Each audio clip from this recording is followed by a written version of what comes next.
ناظرین السلام علیکم. اب تک ڈاکٹر دانش کے ساتھ حاضر ہوں.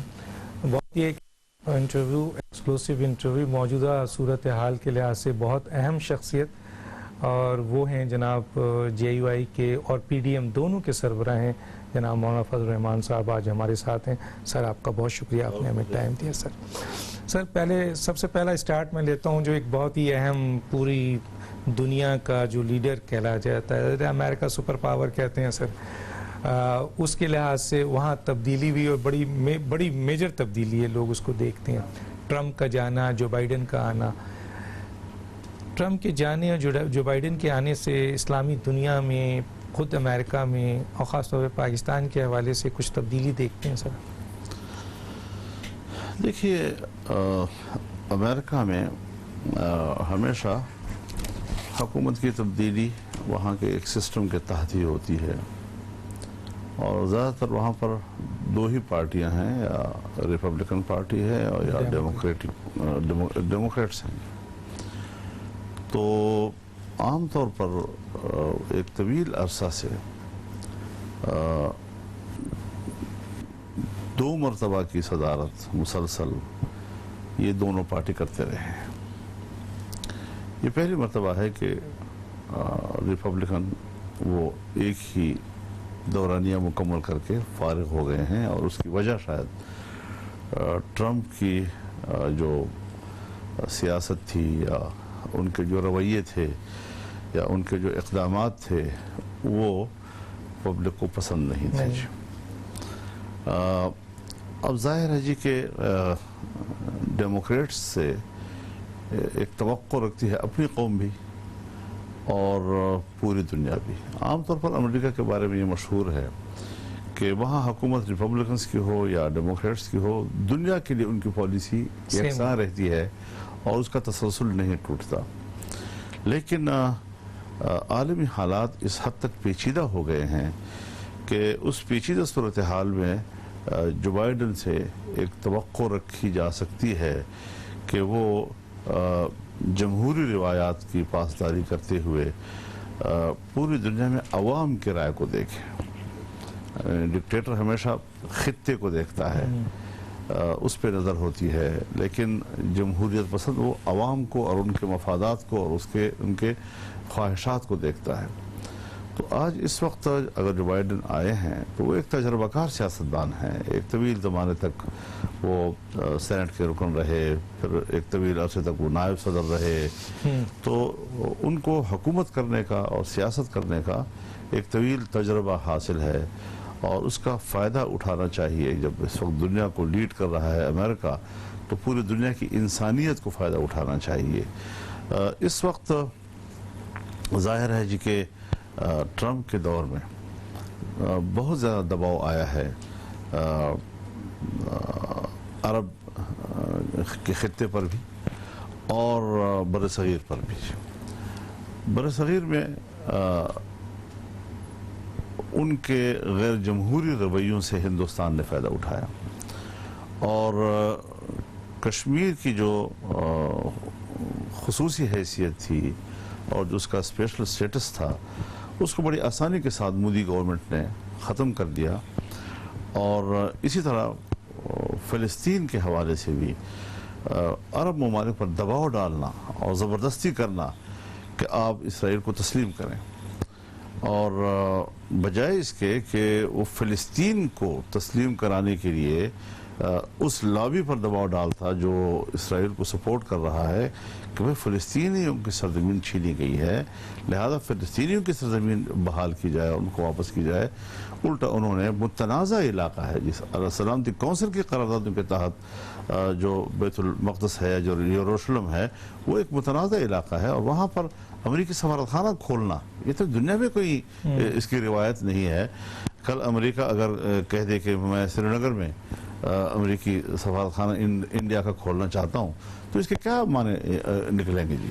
تو اس طرح کے جو اقدامات ہیں اس پر امریکی پالیسیوں کو نظر ثانی ہونی چاہیے, ٹھیک ہے, اور ہندوستان کو بھی مجبور کرنا چاہیے کہ وہ کشمیر کے اسپیشل اسٹیٹس کو بحال کریں. کشمیر کا ہی پوائنٹ میں لوں گا سر, بہت ہی امپورٹنٹ ہے, وہ یہ ہے کہ جی آپ کشمیر کمیٹی کے چیئرمین رہے ہیں سر، میں مختصر چاہوں گا اس کے اوپر کمنٹس کے، کیا واقعی سر جو لوگ ایلیگیشنز لگا رہے ہیں، یہ بات آ رہی ہے کہ موجودہ حکومت نے کشمیر کے اوپر سے اپنا ہاتھ اٹھا لیا ہے جو شہرک تھی، کیا یہ بات صحیح ہے؟ کیونکہ آپ تو اس کے چیئرمین ہیں۔ دیکھیے، کشمیر پر ہاتھ پاکستان کا رہا ہے، اور اس مسئلے کی جو پاسداری کی ہے وہ پاکستان نے بحیثیت ریاست کے ہمیشہ کی ہے۔ ہندوستان کے ساتھ تنازعات کی جو جڑ ہے وہ قضیہ کشمیر ہے کہ ہم سلامتی کونسل کی قراردادوں کے تحت اس کا حل چاہتے تھے۔ مجھے کشمیر کمیٹی اس وقت ملی جب 9/11 ہو چکا تھا اور دنیا میں ہر ملک اپنی خارجہ پالیسی کی ترجیح تبدیل کر رہا تھا۔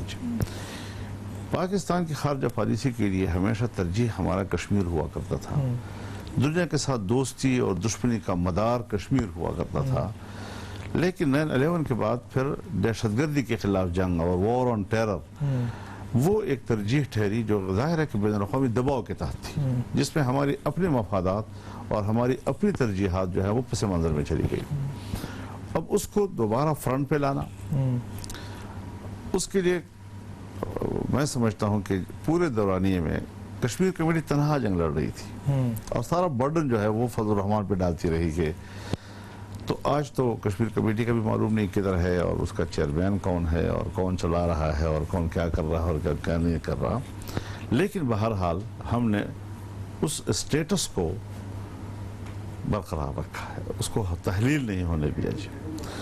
اور جو ہی ہم گئے ہیں وہاں سے، پھر آپ نے دیکھا کہ آرٹیکل 370 انڈیا نے ختم کر دیا، اور پھر اس کے بعد کشمیر پر انہوں نے تقریباً قبضہ ہی کر لیا ہے۔ یعنی اگر ہم 85,000 مربع کلومیٹر کشمیر کی بات کرتے تھے تو آج شاید ہم 5,000 کی بات۔ تو ہم سمجھیں کہ حکومت کا کنسرن شامل ہے سر اس میں؟ اب اس میں دیکھنا یہ ہے کہ کیا وجہ ہے کہ ایک شخص اقتدار میں آیا نہیں اور وہ جیسے بڑا اپنے آپ کو حقیقت پسند دنیا کے سامنے ظاہر کرنے کے لیے پاکستان کے ریاستی موقف کے علی الرغم بالکل مختلف کشمیر کے 3 حصوں میں تقسیم کرنے کا فارمولہ پیش کرتا ہے جی۔ پھر اس کے بعد جب مودی کا الیکشن ہوتا ہے تو الیکشن سے پہلے اس کے لیے دعائیں کرنا، اس سے کشمیر کے مسئلے کے حل کی توقع وابستہ کرنا، یہ سارا کچھ ہوا ہے۔ اور پھر جب وہ اقتدار میں آیا تو بڑے آرام کے ساتھ انہوں نے فیصلہ کر لیا، اور اب ہمارے پاس صرف ایک نقطہ رہ گیا ہے جس پر ہم تھوڑا شور مچاتے رہتے ہیں، وہ بھی صرف اس لیے کہ قوم کا جو رد عمل ہے اس کا ہم تھوڑا سا دفاع کر سکیں کہ انسانی حقوق کا سوال اٹھاتے ہیں جی۔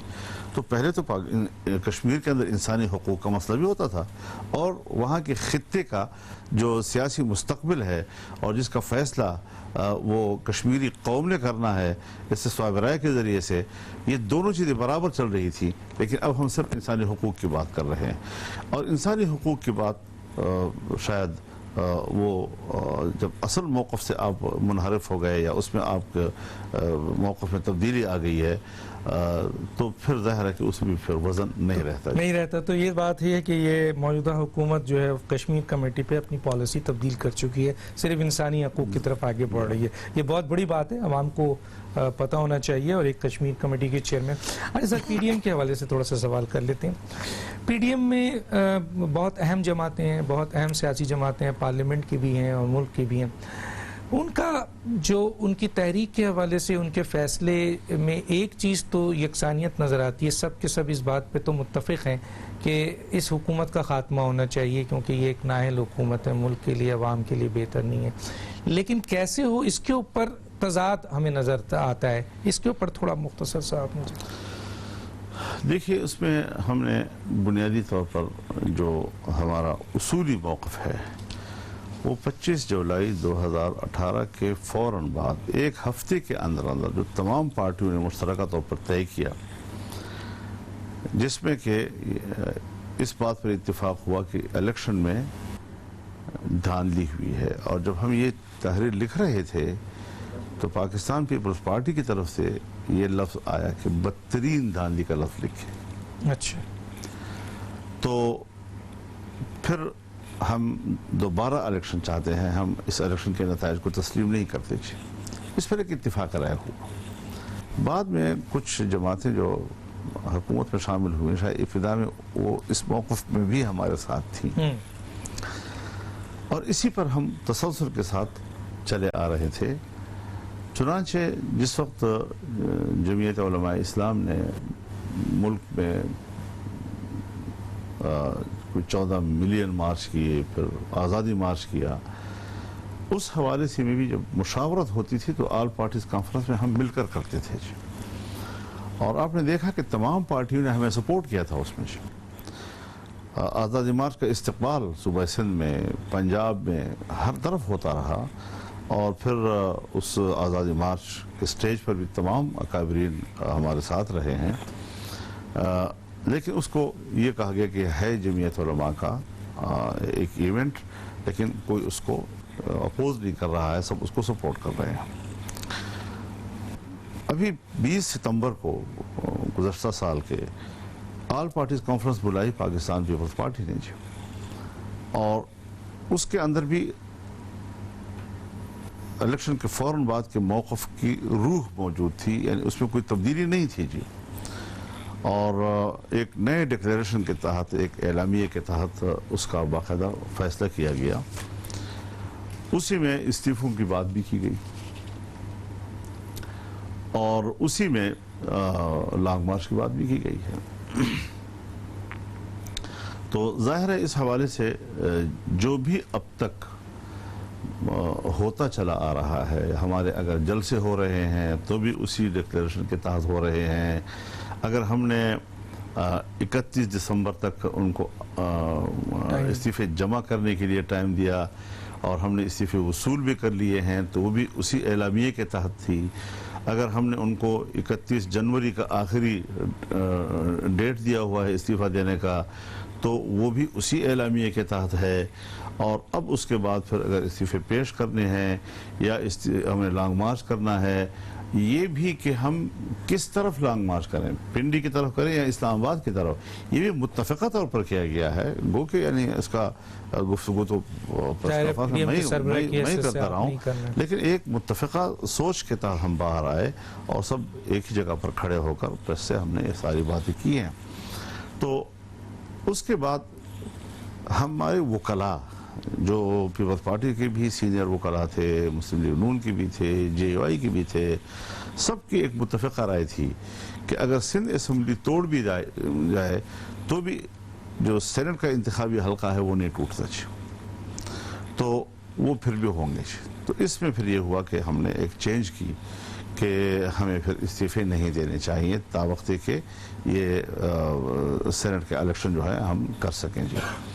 اور اس حوالے سے اب یہ ہے کہ سینٹ پر مکمل قبضہ ان کا نہیں ہو سکے گا. ایک بھرپور طریقے سے اپوزیشن کی جماعتیں بھی سینٹ کے الیکشن میں حصہ لیں گی اور اپنی پوزیشن وہاں مستحکم رکھے گی. تو اس کے بعد اب تک کوئی ایسی فیصلوں کی تبدیلی نہیں آئی ہے, اور ہم تمام جتنے فیصلے آپ اس پہ سب آپ سمجھتے ہیں کہ پی ڈی ایم کے سربراہ کی حیثیت سے تمام پارٹی متفق ہیں جو آلریڈی ظاہر ہے جو فیصلے ہوئے ہیں. ٹھیک ہے سر. اچھا سر, یہ بتائیے کہ اپوزیشن کا کہنا ہے کہ یہ نااہل حکومت ہے اور ملک میں ہر قسم کا بحران ہے, چاہے وہ معاشی ہو, انتظامی ہو, قانونی ہو, آئینی ہو, عوامی مسائل بدترین ہوئے ہیں. پی ڈی ایم عوام کے لیے ایک امید بن کر آئی جو لوگ کہتے ہیں, لیکن کیا وجوہات ہے کہ پی ڈی ایم اتنی ساری چیزوں کے باوجود عوامی تحریک جو ہے وہ نہ بنا سکی اب تک؟ دیکھیے بات یہ ہے بنیادی کہ ملک کا مسئلہ جو ہے وہ کسی سیاسی پارٹی کا اکیلا نہیں ہوا کرتا. آپ دیکھیں, سب سے پہلے اگر پاکستان میں تاریخ کا کامیاب ترین ہڑتال کی ہے تو وہ تاجروں نے کیا ہے. چھوٹے دکاندار, چھاپڑی والا, دیہات کے اندر کے دکاندار تک. اور پہلے سال آپ خود اندازہ لگائیں کہ اس کی کمزور ترین اور ناکام معاشی پالیسیوں کا جو فوری اثر عام شہری اور دیہات اور محلے کے شہری تک پہنچا ہے، شاید تاریخ میں ایسا کبھی آپ نے نہیں دیکھا ہوگا جی۔ اور پھر اس کے بعد جب ہمارے جلوس ہوتے تھے تو اسلام آباد میں بھی دھرنے ہوتے تھے، بڑے تاجروں کے، کاروباری طبقے کے اور چھوٹے تاجروں کے، اساتذہ کے، وکیلوں کے۔ آج تک کوئی ایسا طبقہ نہیں ہے کہ جس نے اپنا کرب نہ دکھایا ہو، ڈاکٹرز کے۔ اور اب جو ہے تو جب ہم نے آزادی مارچ کیا تھا تو کوئی شعبہ زندگی ایسا نہیں تھا کہ جس کی نمائندگی ہمارے کنٹینر پہ نہیں موجود تھی اور وہاں گفتگو نہیں کی تھی۔ اور آج بھی پوری قوم کی امید پی ڈی ایم سے وابستہ ہے۔ ہم نے جو اسٹریٹجی بنائی ہے اس میں ہم پہلے پبلک میں جا کر جلسے کر رہے ہیں، اور ہمارے تمام جلسے ایک سے بڑھ کر کامیاب ہیں۔ اور آپ دیکھتے ہیں جب ادھر ہمارا جلسہ ہو رہا ہوتا ہے تو کابینہ کی پوری ٹیم جو ہے وہ میڈیا کے اسٹیج پہ بیٹھی ہوتی ہے، پریس کانفرنس کر رہی ہوتی ہے، ناکام ہو گیا اور فلاپ ہو گیا۔ بھئی اگر واقعی فلاپ جلسہ ہے، آپ لوگوں کو اتنا پوری حکومت جو ہے جھونک دینا اس دن اور پوری میڈیا میں، نہیں وہ تو ان کی پالیسی کا حصہ ہے۔ لیکن سر اس میں کامیاب جلسے بھی ہیں، جلوس بھی ہیں، سب ہے، لیکن تحریک، میں اس پہ آ رہا ہوں سر، کو جو تحریک کی ضرورت تھی کہ جو عوام نے اس کو تحریک بنانی، کیونکہ عوامی جلسے جلوس تو ہوتے ہی رہتے ہیں، اور یہ جلسے جلوس اگر تحریک بن جائیں تو ماضی میں ہم نے دیکھا بڑی تحریک ہی بنانے کے لیے جلسے ہو رہے ہیں نا جی۔ یہ ساری چیزیں یکدم تو نہیں ہوتی جی۔ اور ظاہر ہے جی کہ ہم نے اعتراف کر لینا چاہیے کہ ہم نے بہت وقت جو ہے وہ سوچتے سوچتے گزار لیا جی۔ تو اب ہم اگر جلسے کر رہے ہیں اور پبلک کی اس میں شرکت بڑھتی جا رہی ہے، اس سے جو گرمی بڑھتی جا رہی ہے وہ بڑھتی جائے گی جی۔ آپ نے چند دن پہلے یہاں کراچی میں دیکھا کہ بہت بڑا ملین مارچ تھا، پوری دنیا میرا خیال ہے اس میں تو پی ڈی ایم کی صرف آپ کی قیادت تو تھی، لیکن وہ تو صرف جے یو آئی کی طرف سے تھا، لیکن اس میں تمام قیادت آئی، ایون کہ جماعت اسلامی کی نمائندگی موجود تھی، مسلم لیگ نون کی، پیپلز پارٹی کی اور دوسری جماعت۔ تو آپ سمجھ رہے ہیں تحریک کی طرف بڑھ رہے ہیں آپ؟ تو عوام جو ہے وہ رفتہ رفتہ جو ہے وہ موقف کو سنتے بھی ہیں، اس کو سمجھتے بھی ہیں، اور پھر وہ ہماری سنجیدگی کو بھی دیکھ رہے ہوتے ہیں، کیونکہ ایسے دور گزرے ہیں کہ جہاں عوام جو ہیں بے بس ہو گئے ہیں جی۔ تو اس لیے عوام کی جو بے اطمینانی ہے وہ اپنی جگہ پر بالکل برقرار ہے، اور ہم اس کی طرف بہتر طور پر آگے بڑھ رہے ہیں۔ مثلا آپ اس پوائنٹ کو نوٹ کرتے ہیں کہ جی عوام کی یہ تحریک بننی چاہیے، تحریک حضرت ہمیشہ جو ہے وہ تدریجی ہوتی ہے جی۔ تو مثلا وہ سلسلہ چل رہا ہے رات نہیں۔ اچھا، لیکن سر ایک الزام بھی آ رہا ہے، اس کو بھی وضاحت کر دیجئے، چھوٹا سا چاہوں گا کہ آپ کی جتنی ایکٹیویٹیز تھی اور جتنی پرزور طاقت آپ کی نظر آئی پی ڈی ایم کی، اور آپ کا ہدف بھی اسٹیبلشمنٹ نظر آیا، واضح طور پر اسٹیٹمنٹس ہیں، لیکن ابھی چند دنوں سے یوں محسوس ہو رہا ہے جیسے لانگ مارچ کہا گیا تھا، پنڈی پہ موخر کرنے کی بات آ رہی ہے، اسی طریقے سے حذف تو اسٹیبلشمنٹ تھا، اب حکومت حذف ہو گیا، تو کیا کوئی انڈرسٹینڈنگ، بیک ڈور ڈیلنگ کوئی ہو گیا ہے سر؟ کچھ ایسے حالات ہو گئے موجودہ حکومت کو بھیجنے کے لیے پی ڈی ایم اور اسٹیبلشمنٹ کے؟ یہ ساری باتیں، اس کا تعلق سیاست سے نہیں ہے، اس کا تعلق میڈیا سے ہے، صحافت سے ہے کہ آپ کو دیکھیے، ہم نے اپنا ہدف تبدیل نہیں کیا جی۔ ہم کچھ اشارات بھی دیا کرتے ہیں، پبلک کو تھوڑا ایجوکیٹ بھی کرنا ہوتا ہے۔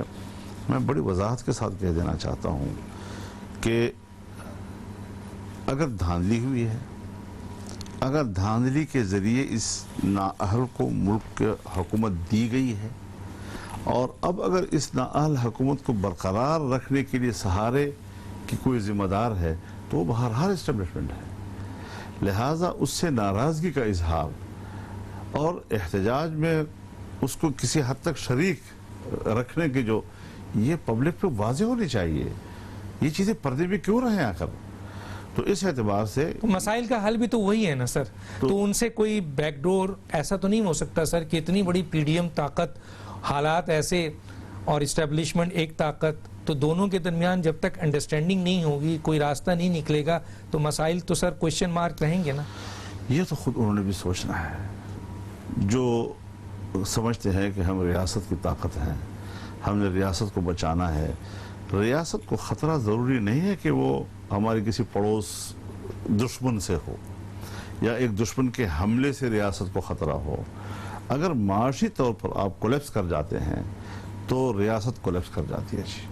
سوویت یونین کی مثال سب دنیا کے سامنے ہے. ہم کیوں ایسی صورتحال میں ملک کو ڈوبتے دیکھ رہے ہیں اور اس کے باوجود ہم سمجھتے ہیں جی کہ ہمیں اس کو سپورٹ کرنا ہے؟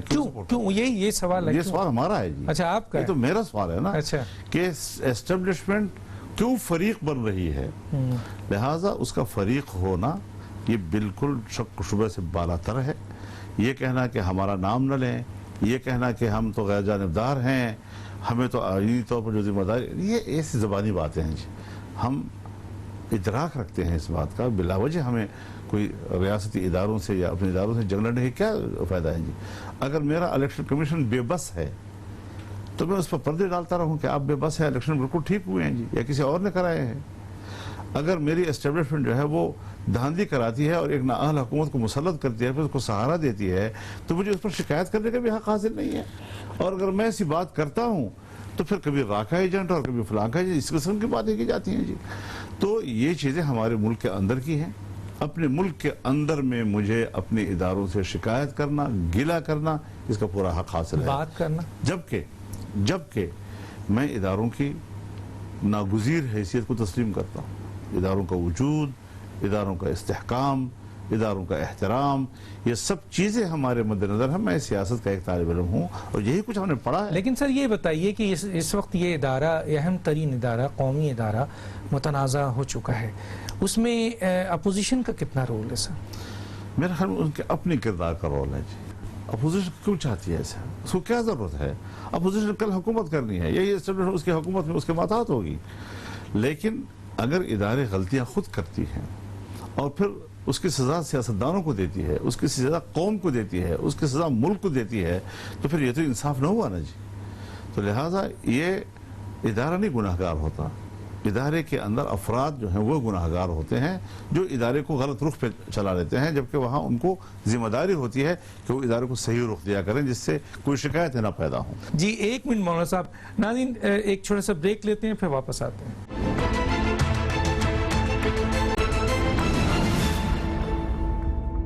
Welcome back. جی مولانا صاحب، اچھا سر دیکھیں مختصر اس کا جواب مجھے دیجئے سر کہ جب مسائل کا حل، ظاہر ہے پی ڈی ایم ایک طاقت بن چکی ہے، ایک طرف آپ کہتے ہیں نااہل ترین حکومت ہے، ڈمی حکومت ہے، طاقت اصل میں اسٹیبلشمنٹ ہے، وہی چلا رہی ہے اور ملک تباہ ہو رہا ہے، عوام مسائل کا شکار ہیں، تو پی ڈی ایم اسٹیبلشمنٹ کے ساتھ بیٹھ کر اس مسئلے کا حل کیوں نہیں نکالتی؟ ایک تو یہ سر، اور دوسرا کیا ایسا کوئی بیک ڈور ضرور ہوگا سر؟ ایسا تو ہو ہی نہیں سکتا ہے کہ آپ اور ان کے درمیان رابطہ نہ ہو. دیکھیے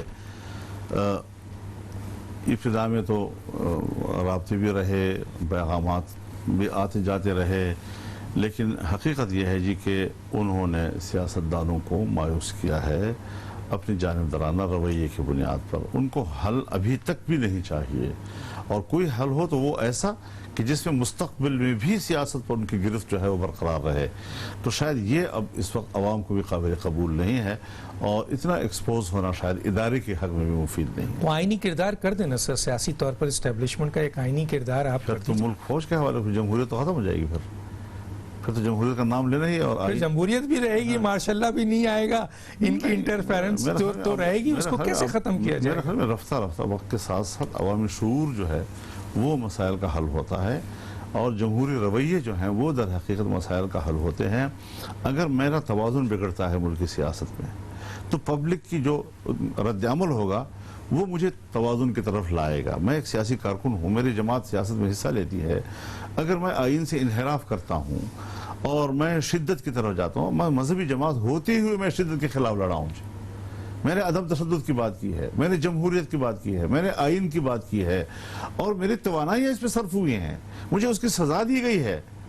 لیکن یہ ہے کہ اگر میں اس سے انحراف کروں گا تو پھر پبلک کا رد عمل تو آئے. لیکن سر 73 سال میں ہم نے دیکھا ہے، چاہے سیاستدان ہوں یا مختلف اداروں ہوں، انہوں نے مختصر بالکل سر تاکہ میں آگے جاؤں، آئین کی پاسداری اور حلف کی پاسداری اس طرح نہیں کی جس طرح آئین اور حلف کی پاسداری کرنا چاہیے. یہ تو سیاستدانوں پہ بھی ہے، حکومتوں پہ بھی ہے، اداروں پہ بھی ہے. تبھی تو مشکلات ہیں نا جی کہ ہم نے مصلحتوں کی سیاست کی ہے. مانتے ہیں آپ اپنی غلطی سے؟ ظاہر ہے ماضی میں حکمرانوں نے کی ہیں جی، اور ہمیں تسلیم کرنا چاہیے.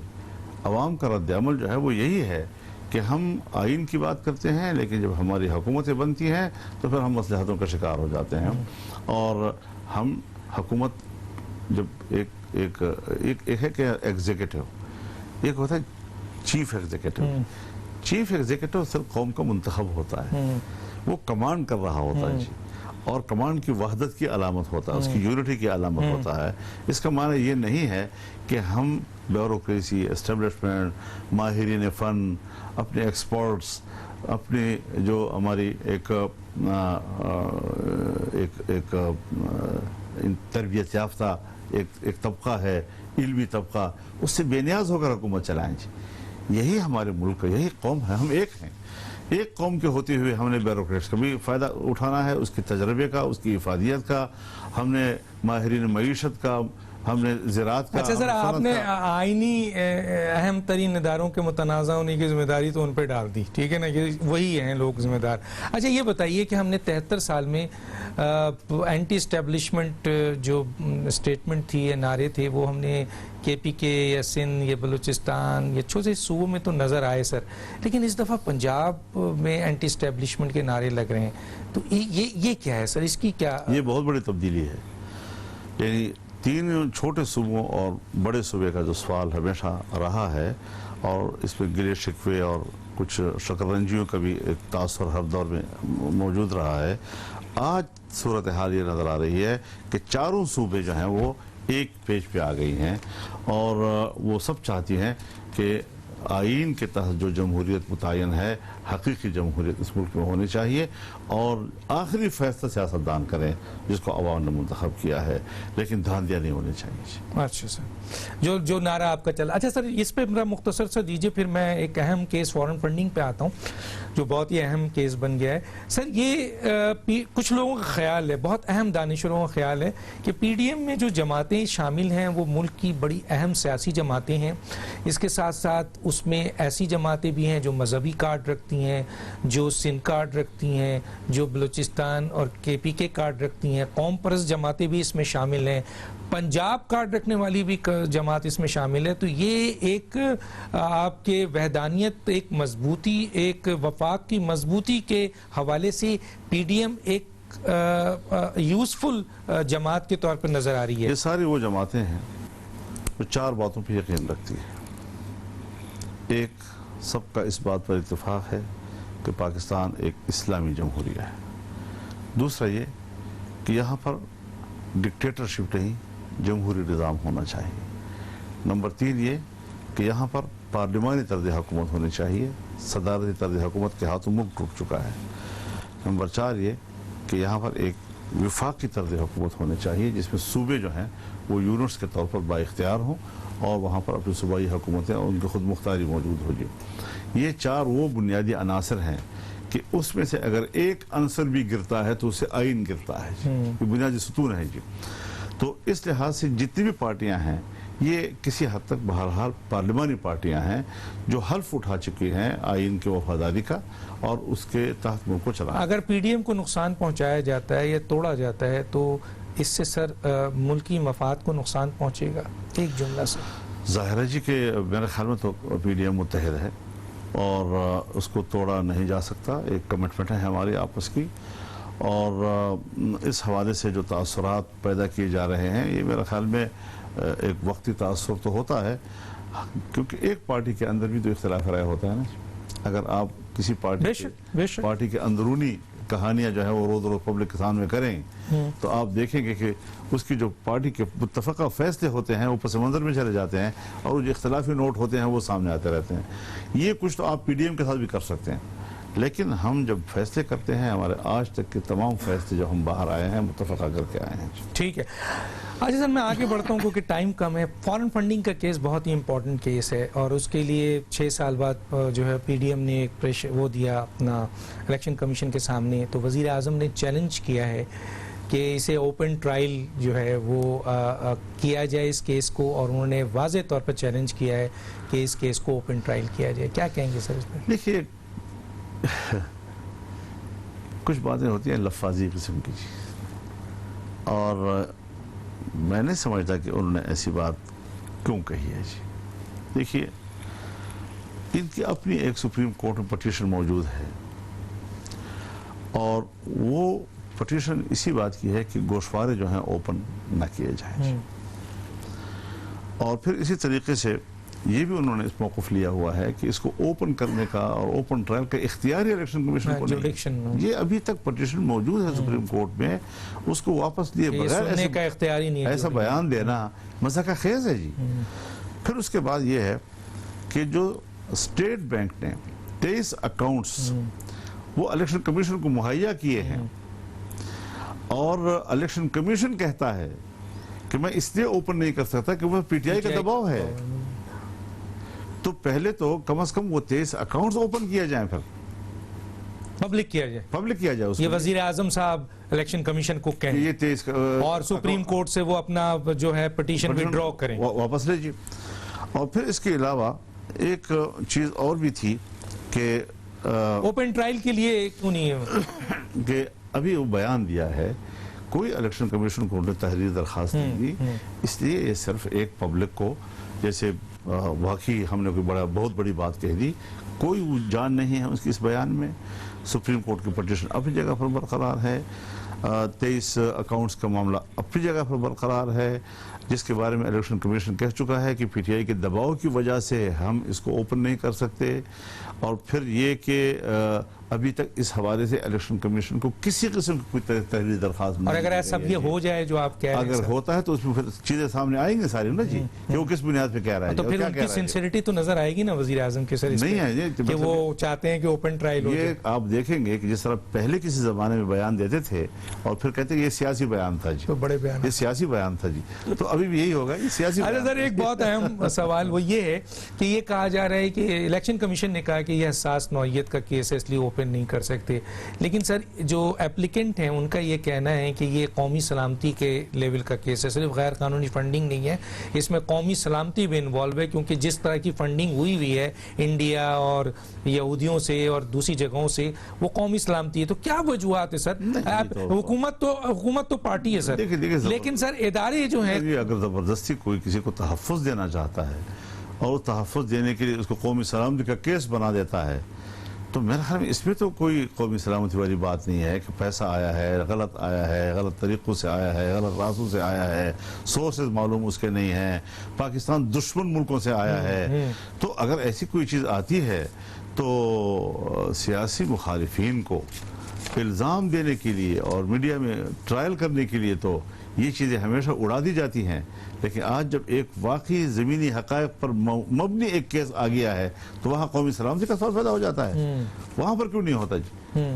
جب میں آپ کو کہتا ہوں کہ آپ عراق کے ایجنٹ ہیں، آپ مجھے کہتے ہیں آپ اسرائیل کے ایجنٹ ہیں، تو یہاں پر تو ہم پروپیگنڈے بھی کرتے ہیں، ایک دوسرے کی کردار کشی بھی کرتے ہیں، لیکن اس قسم کی کوئی بات ہم لیکن کھل جائے نا سر تو بات آ جائے۔ تو اگر یہ قومی سلامتی کا فرض کی یہ مسئلہ ہے اس طرح سے ہے کہ جی اس میں فنڈنگ ہوئی ہے انڈیا فلاں سے، تو حساس ادارے، ہمارے اہم ترین ادارے اس کا نوٹس کیوں نہیں لیتے سر؟ وہی عرض کر رہا ہوں نا کہ ان کو تو پہلے نوٹس دینا چاہیے تھا جی، اور ابھی تو کچھ اور چیزیں بھی کھلیں گی آنے والے دنوں میں انشاءاللہ۔ اچھا سر، یہ آپ کے پاس ہے کیا؟ میں چاہوں گا سر کچھ تھوڑا سا ابھی اس کے بارے میں کچھ بتائیں گے کہ مزید کچھ اور بھی چیزیں آ رہی ہیں اس طرح؟ آپ صحافی ہیں، میرا خیال ہے مجھ سے پہلے آپ تک پہنچ جائیں گے۔ جی ناظرین، ایک چھوٹا سا بریک لیتے ہیں، ہماری گفتگو جاری ہے، بریک کے بعد دوبارہ آتے ہیں۔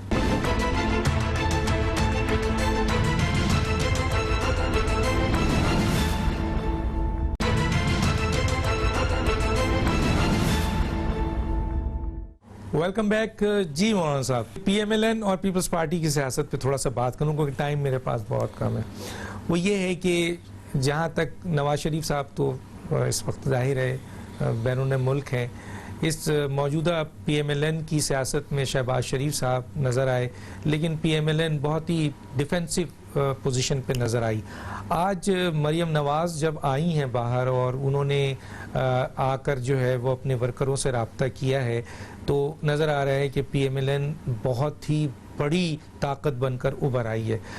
مریم نواز کی سیاست کو اور آپ نواز شریف صاحب کی بھی دیکھ چکے ہیں، کوئی ریپلیسمنٹ نظر آ رہی ہے سر؟ ان کی سیاست میں پختگی نظر آ رہی ہے؟ یہ ایک چھوٹی سی مثال ہے، میرے خیال میں مسلم لیگ کے صفوں میں ایسا نہیں ہے، رائے ہو سکتی ہے، مختلف لوگوں کی مختلف رائے ہو سکتی ہے، کوئی سمجھے کہ کوئی مفاہمت کے ذریعے شائعات سے نکالے جائیں، کوئی سمجھے کہ نہیں جارحانہ انداز کے ساتھ، لیکن جو اس سسٹم کے ساتھ مفاہمت کی جو ایک رائے ہوتی ہے اسے عوامی سطح پر مقبولیت نہیں ملتی جی، بلکہ کسی سطح پر مقبولیت نہیں ملتی جی۔ یہ عوام کا جو ایک ووٹ کا حق ہے اور جس طرح چھینا گیا ہے اور جس طرح لوٹا گیا ہے، اس حوالے سے مضبوط آواز اور جارحانہ انداز جو ہے یہ عوام کو پسند ہے اور پبلک میں مقبول ہے۔ اس میں کوئی نرمی لاتا ہے تو میرے خیال میں وہ شاید عام آدمی پسند نہیں کر سکتا جی۔ تو مسلم لیگ نے یقیناً وہ پوزیشن لی ہے کہ جہاں اگر کسی کو خیال تھا کہ وہاں پر کوئی نرم رائے موجود ہے تو شاید اس تو ایک بہتر ریپلیسمنٹ، بہترین قیادت مل گئی سر ان کو، اس طرح اگر آپ سمجھتے ہیں؟ میرا اندازہ یہ ہے کہ اس وقت، کیونکہ آپ تو سر بڑا ایکسپیرینس رکھتے ہیں، آپ نے تو بہت کچھ دیکھا ہے سر، آپ کہاں میں آپ سے کر رہا ہوں نا کہ اس تاثر کو میرے خیال میں اس موجودہ ان کی پالیسی نے اس کا ازالہ کیا۔ اچھا یہی ہم آتے ہیں سر، آپ نے بھٹو صاحب کی بھی سیاست کو دیکھا ہے، بے نظیر کی بھی دیکھا ہے، بلاول کی بھی دیکھا ہے، کہاں کھڑے ہوتے ہیں بلاول اس پورے سیاسی پیپلز پارٹی کی لیڈرشپ؟ پی ڈی ایم کے ساتھ کھڑے ہیں ابھی تو وہ تو کھڑے ہیں، لیکن سر میں تو ان کی سیاسی مدبرانہ قیادت کے اوپر تھوڑا آپ کی رائے لینا چاہتا ہوں۔ خیر بہرحال بھٹو صاحب کی بات تو اپنی جگہ پر ہے، اور آپ نے دیکھا کہ جس وقت وہ معاہدہ تاشقند کے بعد ایوب خان کے خلاف میدان میں آئے تو پھر انہوں نے کوئی مفاہمت کی بات نہیں کی تا وقت کہ انہوں نے الیکشن لیا، اور اگرچہ وہ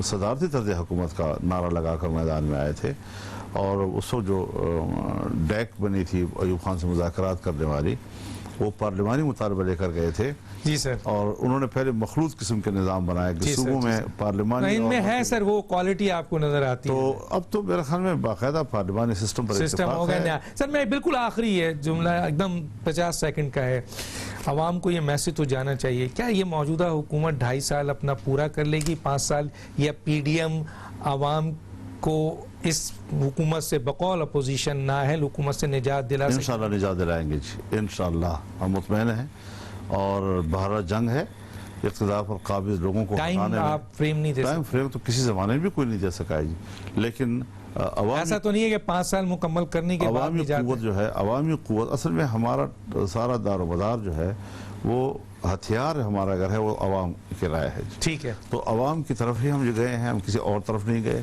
ہم نے پبلک سے رجوع کیا ہے کہ آئیں عوام، آپ کا ووٹ چوری کیا گیا ہے۔ حکومت جاری ہے سر، یہ تو بالکل انشاءاللہ حکومت جاری ہے، میں پوری طرح مطمئن ہوں کہ یہ نہیں حکومت کر سکتی جی، نہیں کر سکتے۔ آپ کا بہت شکریہ سر، وقت کم تھا ورنہ اور بہت سارے اہم سوالات تھے۔ ناظرین ڈاکٹر دانش کو یاد دیجیے، اللہ حافظ۔